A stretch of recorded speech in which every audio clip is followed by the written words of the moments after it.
Sampurasun Barai Cakra. Sebelum dongengnya dimulai, jangan lupa subscribe, tekan tombol lonceng, terus ditunggu juga nih like dan komen ya.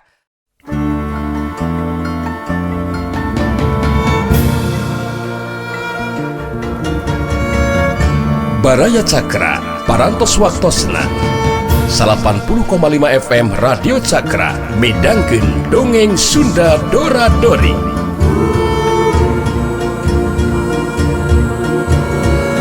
Simkuring sapara kanca ngahaturkeun wilujeng ngadangukeun.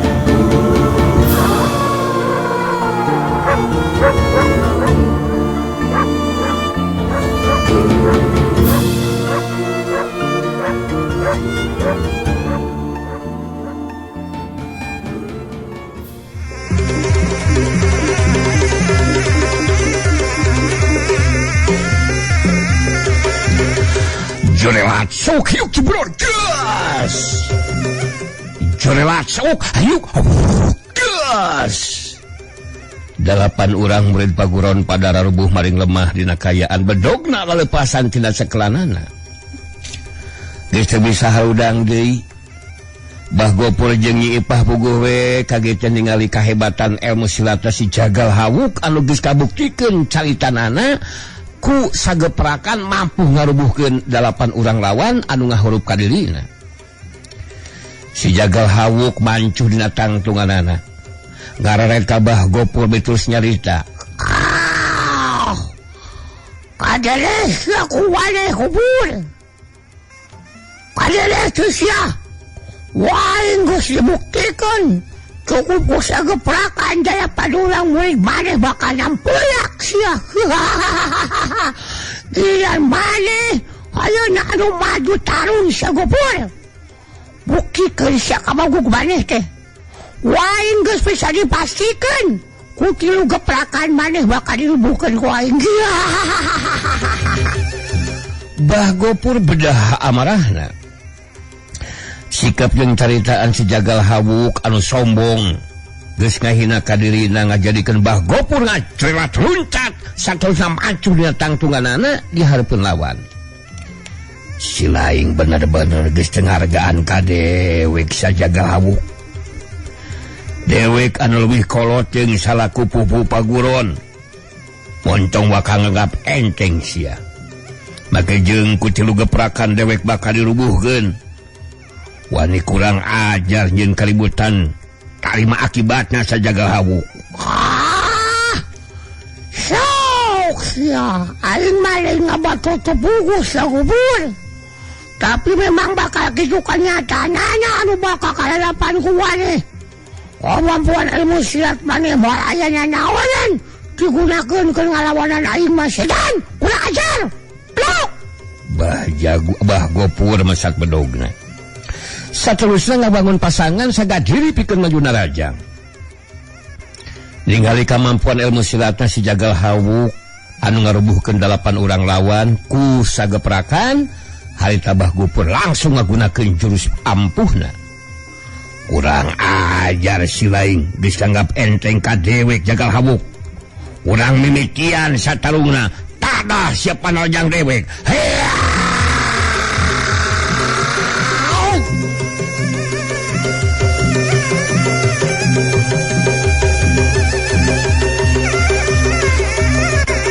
Jorelat cidung. Bah Gopur maju narajang beri metakeun bedogna ngarah kana anggota badan lawan. Tapi panarjang Bah Gopur saukurkeun ka tempat kosong. Sababna sakolepat harita si Jagal Hawuk geus aya di tukang badan lawan. Sok hiutelat, kolepat, bos. Bah Gopur gancang ngabalikeun badanna ka tukang. Saterusna nyusut tepus ku panarajang susulan. Kacepetan gerak jeung kakuatan panarajang Bah Gopur leuwih dilonjatkeun. Tapi kecepatan gerak si Jagal Hawuk leuwih cepet batan panarajang lawan. Sakolepat harita si Jagal Hawuk geus aya di belah katuhun badan lawan. Sok hiutelat, kolepat, bos. Bah Gopur rikat ngagilirkeun badan ka belah katuhu. Bari nyabetkeun bedogna kana beuheung lawan. Tapi saukur ngagilirkeun badanna saeutik ka gigir. Sabetan bedog lawan teu kena kana sasaran. sok yuk plos. Gese waktu sababaraha detik meh bareng jeung ngeplosna panarajang lawan. Harita si jagal hawuk kasupkeun panarajang leungeun katuhuna kana dada lawan. Sak yuk bro. Wah, Gopur ngageronahan kan jadi bari ngabangkeun ka tukang. Terus subuh ngababengkang maling lemah, jengkang gedebut. Si jagal hawuk mancuh dina tangtunganana. Caritanana jadi kanyataan saukur ku telu geperakan nu jadi lawan dirubuhkeun. Ningali anu jadi bapak dirubuhkeun ku si jagal hawuk, haritanya Ipah nelenyang lumpat nyamperkeun ka tempat rubuh Nabah Gopur.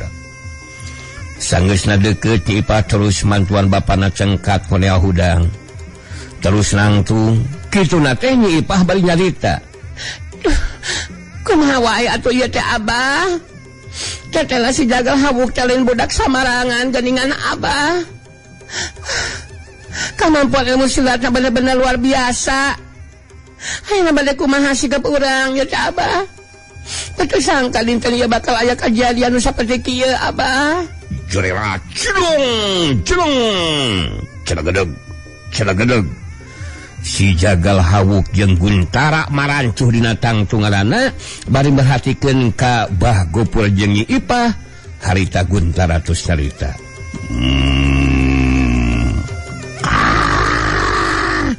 Manges yo montong ngageram sagarupa sateu sargun kubiuk. Alisnya setiap dikomong juga geram hula sedih. Langsung abatut itu kudu. Bagaya satu sargun besi dagon aku aing sia. Plok. Ya tenang heula tuh Wuk. Wuk tenang heula tuh. Bang Sarbun teh moal ngageram heula. Bah Jagur geus dibuktikeun ku alo kuring si Hawuk ya. Kumaha kahebatan ilmu silatna. Jadi mun masih keneh tetap nolak embung nganyatakeun diri taluk tunduk sarta ngagabungkeun diri ka pihakna pangarsa nu mulia Ki Warangkas, mangka kudu narimakan akibatna. Tapi geus nanyakeun ka salah saurang murid Andika, ieu mah roja teh ngaran Nyi Ipah anak Bah Gopur anu ngan hiji-hijina. Tur masih keneh lengoh. Waduh, angkeut menipi kabitaeun biwir anu sagita amucuina imit anu sagitu cempok piolana. Aduh waduh nalika hati kulit koneng umiang panon culeuk rambut kaling muntang. Ieu mah ditamul raos mah cegal di samarangan. Bila kurek teh gaya mun Bah Gopur jeung anu jadi anak itu deui sakabeh murid ditempur rodeskeun ku si Hawuk alo kuring. Eta anu kudu dipikirkeun ku Bah Gopur di bakal ieu. Sok pikirkeun. Aduh, Nyi Ipah leupeut ieu. Waduh. Halah, ieu mah ieu. Bah Gopur ngahulang bari ngarahu dina jero hatena. Caritaan Guntara anu ngandung acaman tangtu oge bakal jadi kanyataan mun tepikeun ka tetep nolak kana karap jeung kahayangna si jagal hawuk. Bari dina kayaan masih ngarasakeun kanyeri dina dadana. Alatan kabeunangan ku panarajang si jagal hawuk kapaksa Bah Gopur negerakeun sikapna. Kula geus teu boga pilihan. Demi kasalamatan kula warga jeung murid-murid kula, mangka daya bayana kula bakal nganyatakeun diri sakumaha anu dipikahayang ku Andika duaan. Bah Gopur kapaksa harita nganyatakeun diri taluk tunduk sarta ngagabungkeun diri ka pihakna Ki Warangkas sakaligus jadi anggota barisan Warangkas Jaya. Geus karuhan kitu mah harita si jagal hawuk jeung Guntara tulis Arindit rek datangan ka paguron anu sejena.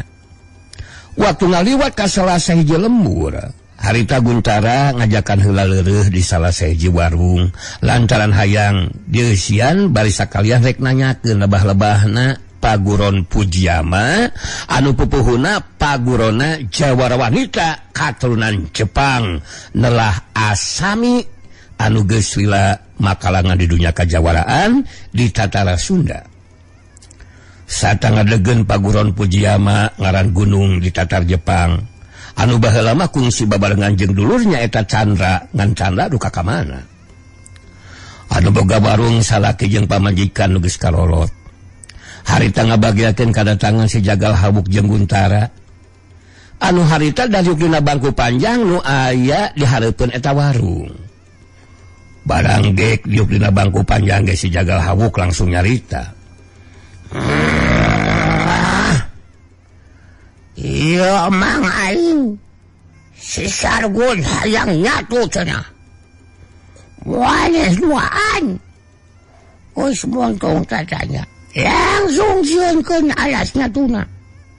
Asok gancang lain naleukeun ka aing sagoblok kulajar sedan. Si bapa warung ngaret ka pamajikanana anu deret kabagikeun panetepna ka si Jagal Hawuk jeung Guntara bari tos nyarita bari jeung ngageutratena. Sabab ningali kayan si Jagal Hawuk ku kulitna hawuk panon bolotot jeung sihungan memeh nyarita nyangereng heula nembongkeun sihungna beungeut kurang patut sangar jeung galak pikasieun. Mangga se sakedap heula Ujang. Nya Ujang sakedap heula cing sabar atunya. Bakal di pairan. Aduh, lauk paukna mah kali tinggal milih we. Nya sok Ujang.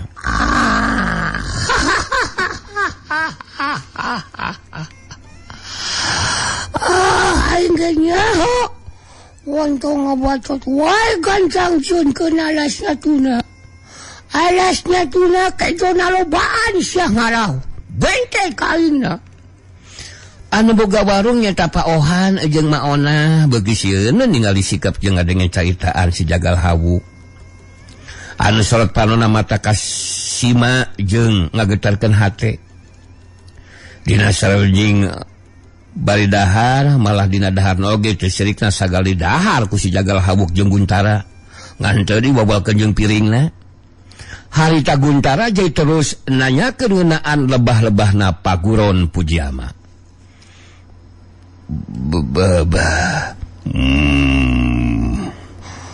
Kuring duaan rek ka paguron Pujiyama ieu teh. Alah, sambal jeung alabna kitu dengan sanguna ngareuna oge ya. Jadi kitu tah sugan si bapa jeung si manyaho. Di mana lebah-lebah eta paguron. Ceuk beja mah pupugoron teh jawara wanita jago samurai anu ngaran Asami. Paohan ngaret deui ka Maona anu jadi pamajikanana siga anu sieun. Siga anu sieun salah mun milu nyarita. Anu deret surti harita terus ngawalon. Oh, paguron Pujiyama mah atuh tebih keneh jadi mah Aden. Memang laras pupuh paguron teh katalah Nyai Asami. Ari kapungkur mah sareng rakana nya eta si Candra. Ngan si Candra teh ngalelep di Jepang teh kitu tah. Anom keneh Aden sareng teu acan kawungan caroge deui eta si Nyai Asami teh. Malah murid-muridna oge seseueurna teh para wanoja kitu Aden.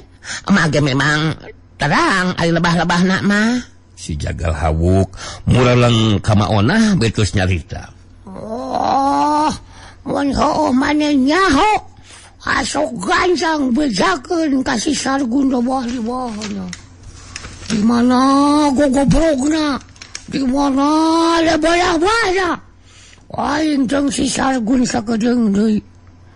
Anggeus nyatuna rek terus langsung mantok deui ngadatangan ke sabawuron. Asok gancang bejakeun goblok. Paohan jadi kasinggung oge sigana mah. Ku sikap jeung caitan si Jagal Hawuk bangun anu sangeunahna nyarita kalun jali pamajikan. Aduh harita Paohan gawanikeun maneh nyarita tekeke ulah kitu-kitu teuing atuh kakolot teh Sujang asa kurang pantes teh ceuk bapa mah karek ke panggih tapi nyarita asa geunahkeun sorangan. Alah Wale kudu ngabacot kitu sia setan. Reka bacot na wae kuma aing we. Aing si Jagal Hawuk ki anak na si Warangkas. Anu ngawas anunya kajawaraan. Dari kayaan aing. Sarwa juga anak raja. Sekali day manehnya capek. Dijagoan sia dibejatkan sahula ti waing. Guntara gancang milu nyabungan kaitan.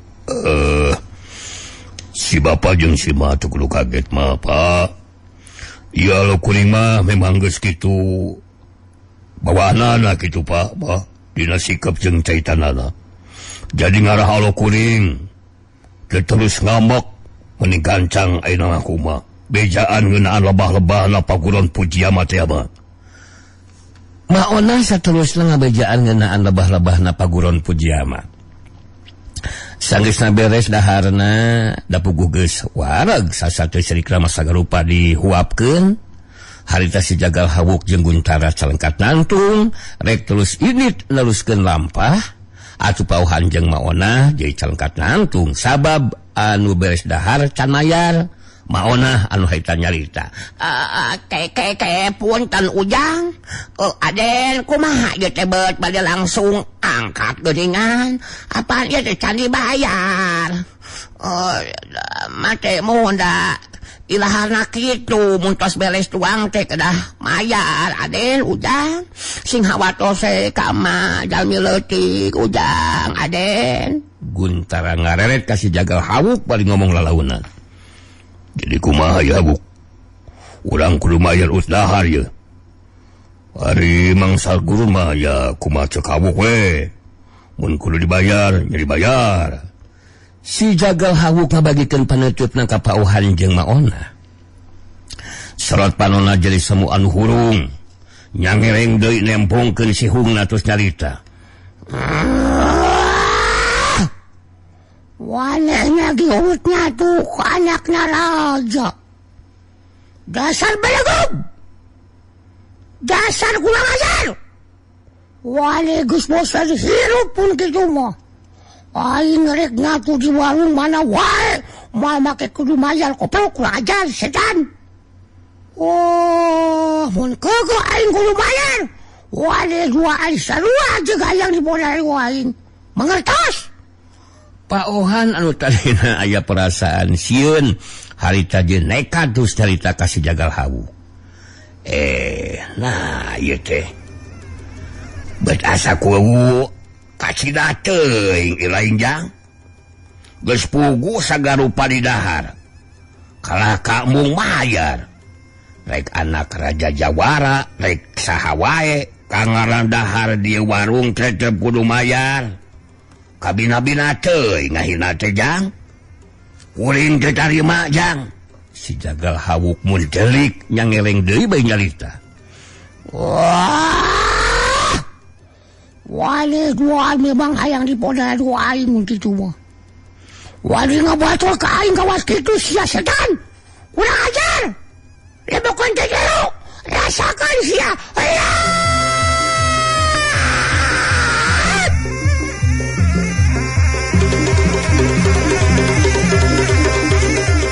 Si Jagal Hawuk kan sakolepat asup ka jero warung.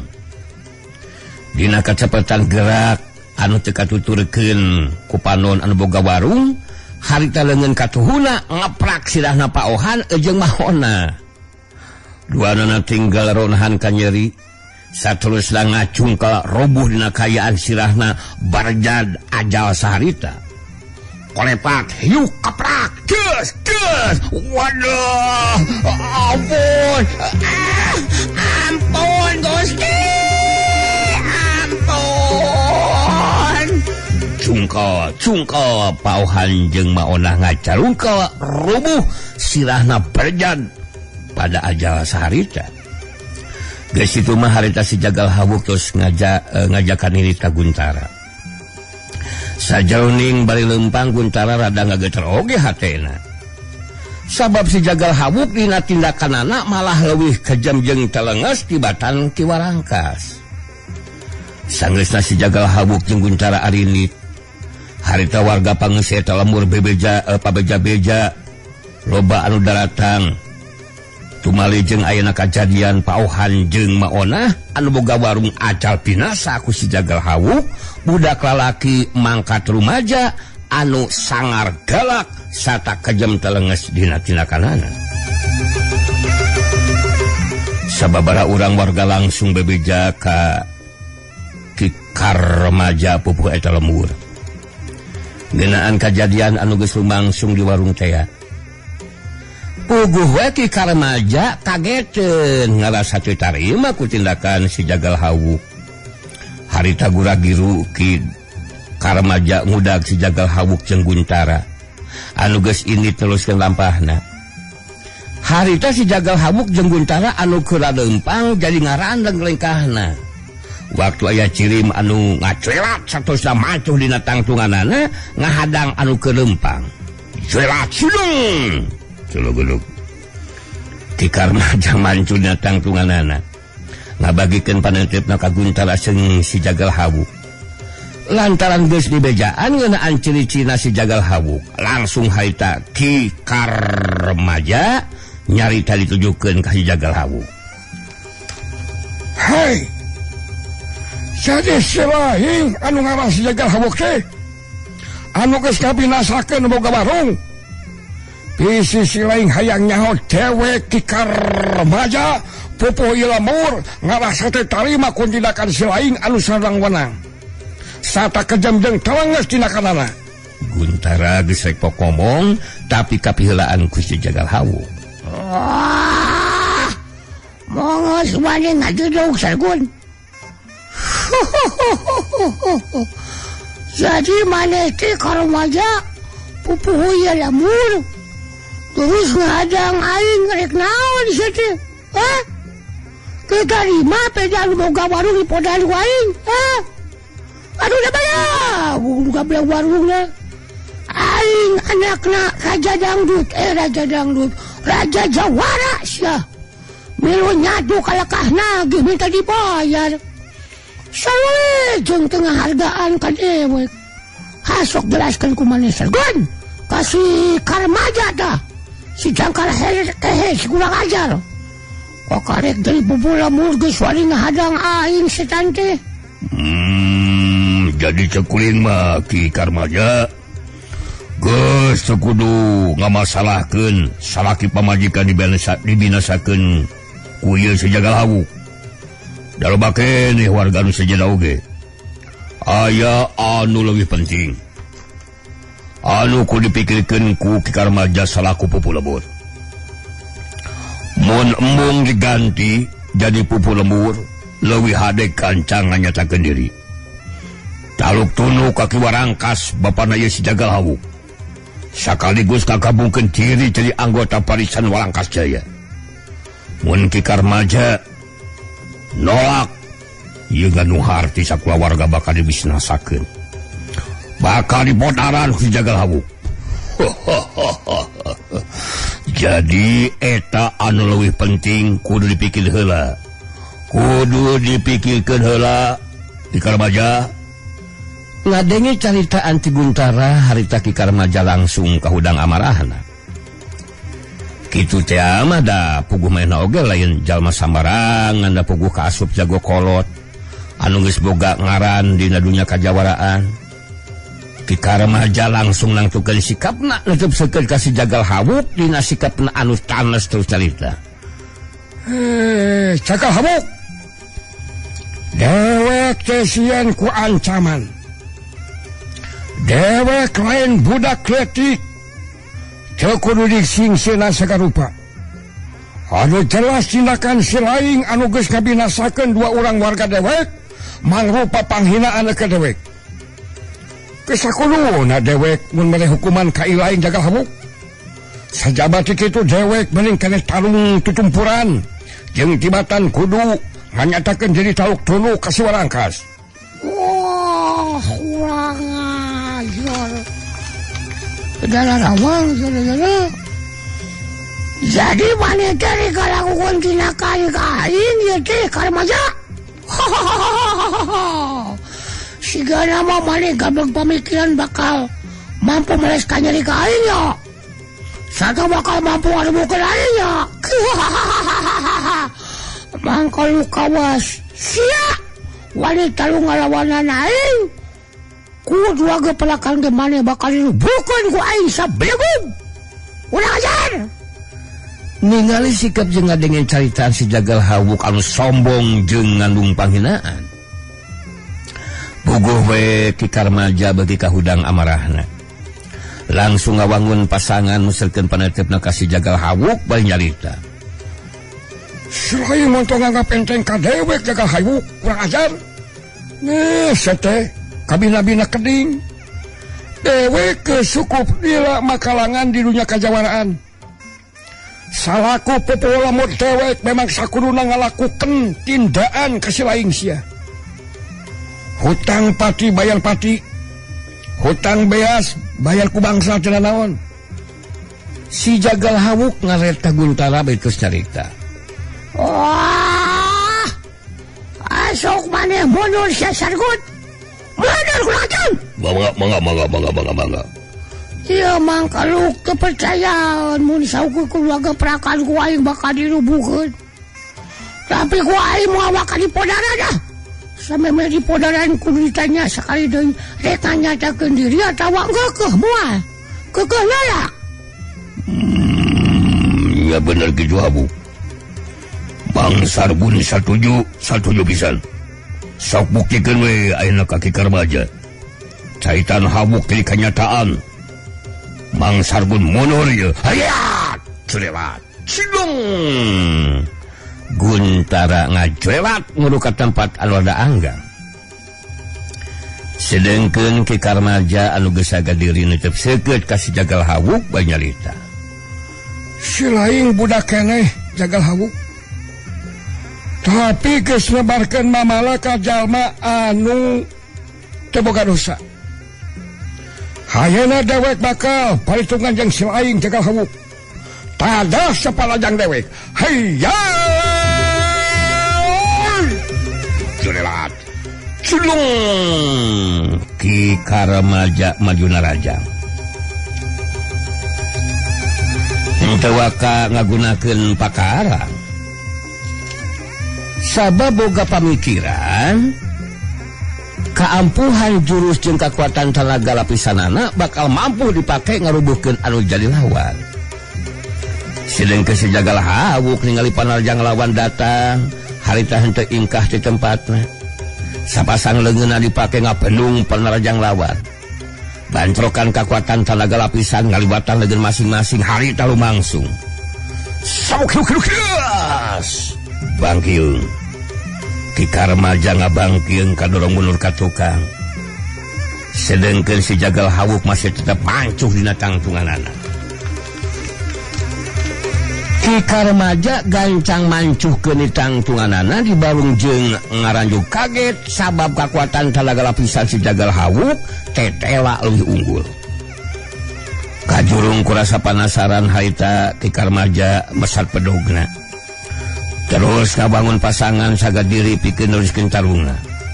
Wah, cek aing ge cukup boga perakan ngarebuhkeun mangku kawas sia masya Karmaja.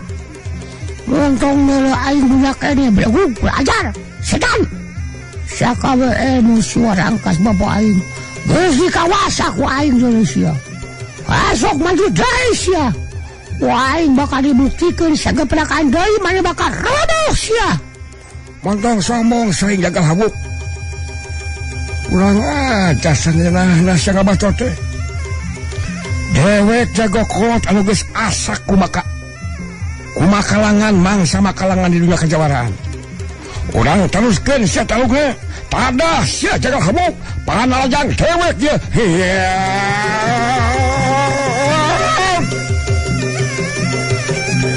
Jorewat cilung Ki Karmaja maju dina rajang langsung ngagunakeun jurus pamungkasna. Dibarengan ku kekuatan tenaga lapisan sapenuhna. Tapi kejadian anu langsung bener-bener ngagegerkeun ngagetkeun Ki Karmaja. Harita si Jagal Hawuk saukur ngagirirkeun badana saeutik kagigir harita keneh langsung